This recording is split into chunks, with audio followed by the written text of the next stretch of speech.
Rachel, and welcome to the Recovery Daily podcast.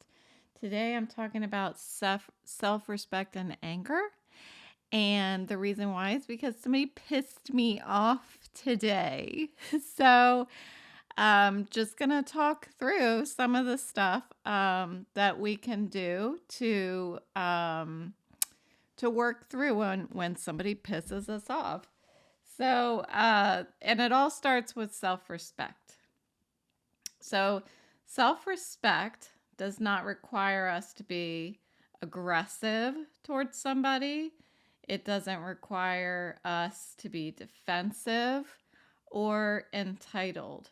It's really about having a strong sense of personal values. And it's having consistency in our self-talk, in what we say versus what we do, and also building boundaries.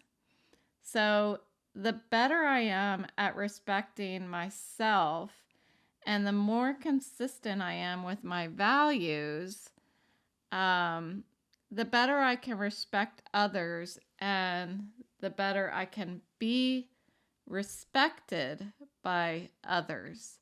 And so I think for me, being consistent with my values, the only way that I can be consistent with my values, and I'll talk a little bit about what my values are, and you can go through the exercise yourself maybe for figuring out what your values are, what your top values are. But the only way that I can be consistent with my values is by pausing and not reacting to people.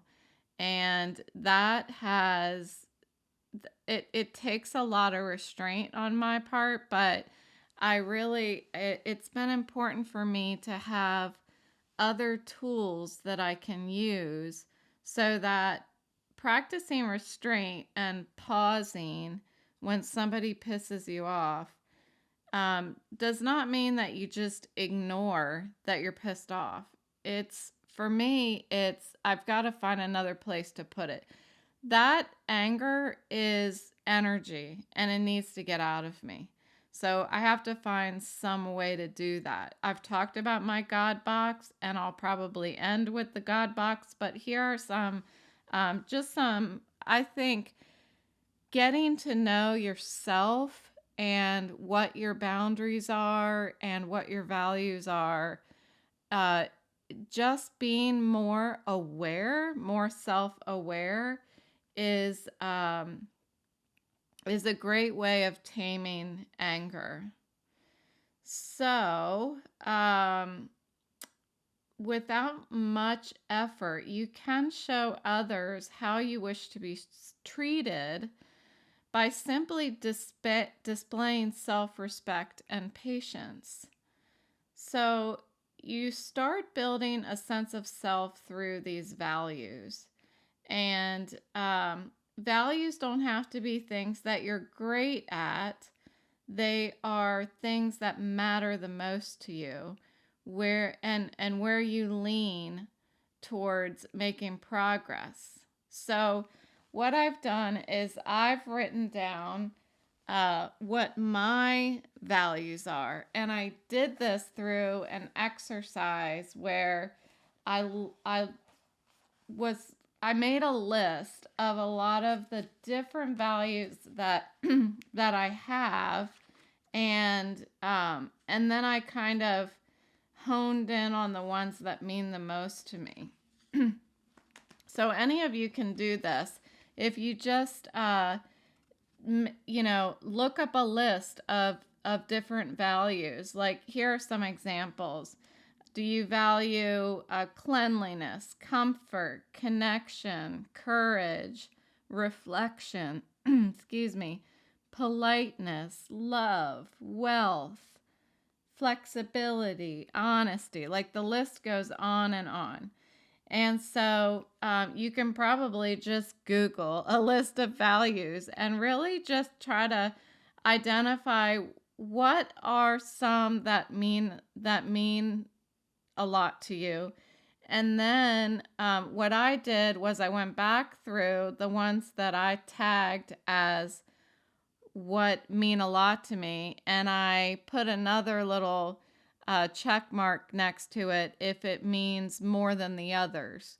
And then I did it again. I read the list a third time and put another check by the ones that mean the most. So, what I had come up with are communication, and I just lost my place on my uh, remarkable notebook, so you're going to have to bear with me. Mine are communication, health, and learning. So, next, I went through and identified why these are important to me. So, how do I uphold these? Communication is important to me because as over the past few years, as I've put down the drink and have continued to work on my sobriety. And sobriety is not just not drinking, but it's sobriety in your mind. It's learning how to live without a drink.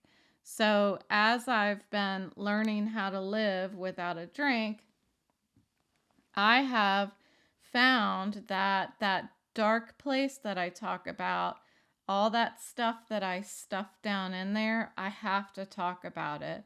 So I am always trying to share with another human being what's going on inside of me, what's going on in my heart, and what's going on in my mind.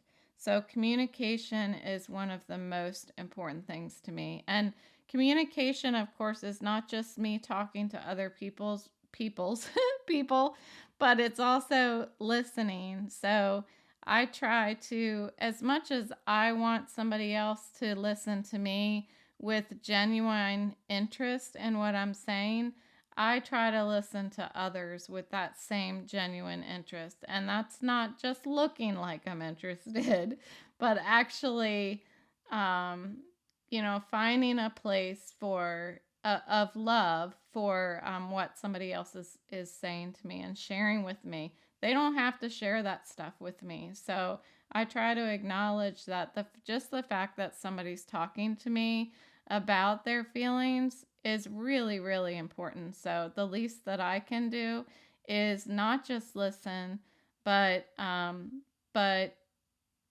really process what they're saying and digest it and be able to react to it and talk to them about these things that are important to them. So, but my other value is health, and I think that's pretty obvious right now as I've been very much doing everything I can to take care of my body, and I'm doing that through a lot of sleeping right now. But I also just picked up yoga. So I had done yoga for several years, and seeing that I haven't been able to do any walking because it hurts my head. The movement of things around me while I'm walking is hurts my head. It's hard to explain, but so yoga is something that I just started doing again. I've done it twice in the past couple days. So taking care of my body, eating right, sleeping, all of that good stuff.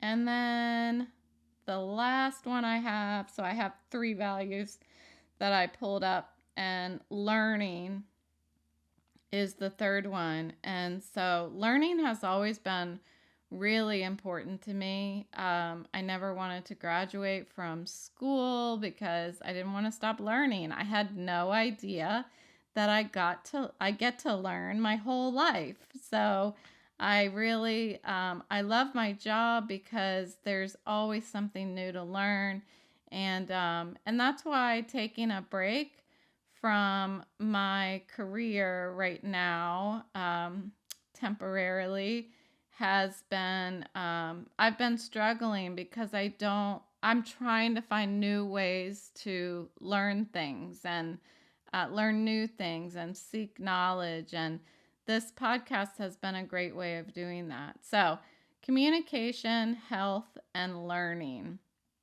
So, this is kind of like the high level of those things, but how do I act on a daily basis to align with these values? And I think that I think for the most part, I'm very much trying to align with each of those on a daily basis.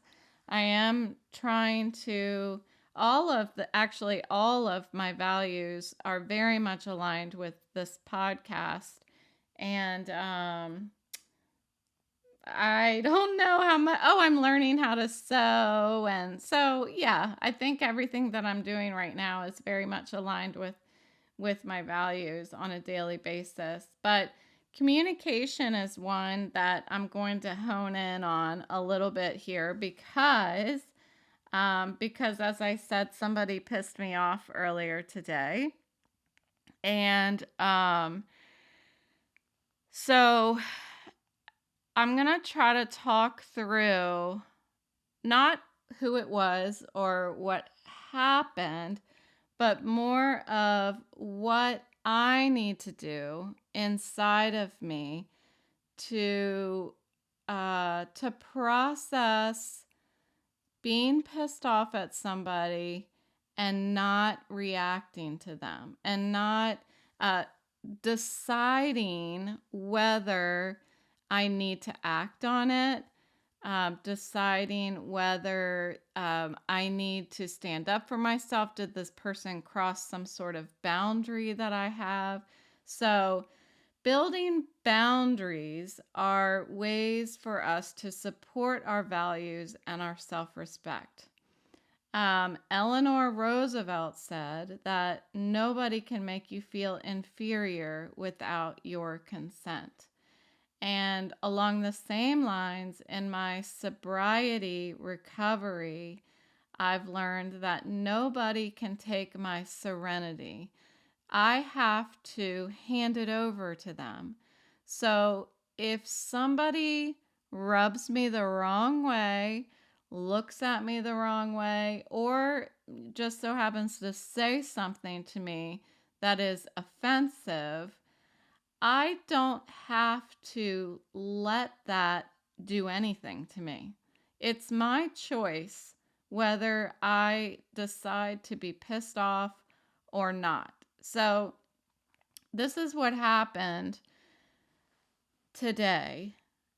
Somebody said something to me, and the words that came out of their mouth were not hurtful, they weren't offensive, nothing. But the face that the person made was really, really ugly. It was really ugly and it was disrespectful. So, it's interesting how we can have conversations with people and you know how like we always say that texting isn't great and that's why it's so important to be face to face or get on the phone because you can hear inflection in people's voices, you can see people's faces. Well, the other holds true as well. Some people say, "Well, I didn't say anything to you." Well, it's not what you said, it's how you said it. And that is very, so many times in my life, I have had other individuals try to argue with me that, I didn't say anything that was mean. I wasn't mean to you. Right. But you were disrespectful with your body language towards me. And so I have to set up boundaries that will help me regulate my reactions. And these boundaries give myself my own accountability because back when I was drinking, if somebody pissed me off and I was drinking, I would lose it. I would lose it on that person. And most likely it was aggressive, and it was unnecessarily aggressive. And so that is not the type of self-respecting reaction that I should be having. So that's a boundary. It's uh, the communication that I'm using. That's one of my values. The communication I'm using needs to be respectful. So being assertive is very different from being aggressive. So being assertive is something that I really adopted just by having children. I had never been assertive my entire life until I had these two children. And you, I don't care who you are, but if you crossed my children wrong or did something that they didn't deserve or something like that, or I needed to stand up for them, I would be assertive. I remember the first time I was assertive, protecting one of my children from a situation that I did not feel like was appropriate. I didn't even know where the assertiveness came from. It just like came out of me. And I felt pretty good about it because assertiveness is actually uh, respectful. It's respectful communication. And on the other end of the spectrum is being passive. So there's being passive and not standing up for yourself, but there's also pausing and making the decision to not react to somebody. And those are very different as well. So, so being assertive, um, as I've gotten sober, I've learned how to be assertive for myself, to protect myself, stand up for myself. And assertiveness is not for the purpose of hurting another person. It's for advocating for yourself. It's for showing confidence and respectfully affirming that you have a boundary and that person crossed it. Sometimes, depending on your relationship with the person that you need to show some assertiveness to, sometimes it feels like you're being really brave. And I know that I've had some times that I have been assertive in sobriety, and it felt like bravery. And it's, you'll know on the other side of it if you feel good on the other side if you were doing it in a respectful way. So, assertiveness should be respectful and cooperative. And just like everything else, it takes practice. So, healthy relationships promote intrapersonal and interpersonal boundaries. So, what happened this morning? This person looked at me the wrong way. They looked at me the wrong way. And it crossed a boundary with me because they were being disrespectful. There's absolutely no question in my mind that this person was being disrespectful. Did I need to react? Did I react? No. No, I didn't. I didn't have to react because what I did was I immediately stopped, I paused, and I thought, I need to understand rather than be understood. That's what I did. And that's exactly what saved me from damaging my relationship with that person, because there was a reason why the person reacted the the way that they did.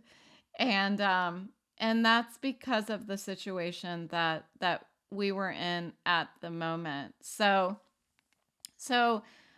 I took some time to understand what that person was going through and why that sort of reaction just kind of snapped out of the person, and realized that I could absorb that. I didn't need I didn't need to react and bounce back at that person. I can absorb other people's frustrations sometimes. It's because, I talk a lot about having strength and hope enough that you can share with other people. Well, I also feel like I have peace and joy and serenity that sometimes when I have it, a plethora of it, when it's overflowing, usually I can just absorb somebody else's frustrations because honestly, it wasn't a big deal. I guarantee you that that person has not thought about it for another second today. And yet although I didn't think about it all day, I just wanted to talk about it tonight in the podcast. But sometimes if I would have reacted, maybe it would have turned into some big thing. And then there would have had to be apologies and maybe some resentments and stuff like that. So I really find that to understand them, to be understood is my first go-to when I have a situation that could be could lead to an argument or something like that. And then the other thing is to just pause. And when all else fails, throw it in the God box. And I did not even need to do that today because I feel like I really have the tools that I need right now to continue to have a strong sense of self where I can have self-respect, I can respect others, and I can show others how I deserve to be treated. And so that's what I have for you tonight. And thanks for listening. I'll talk to you tomorrow.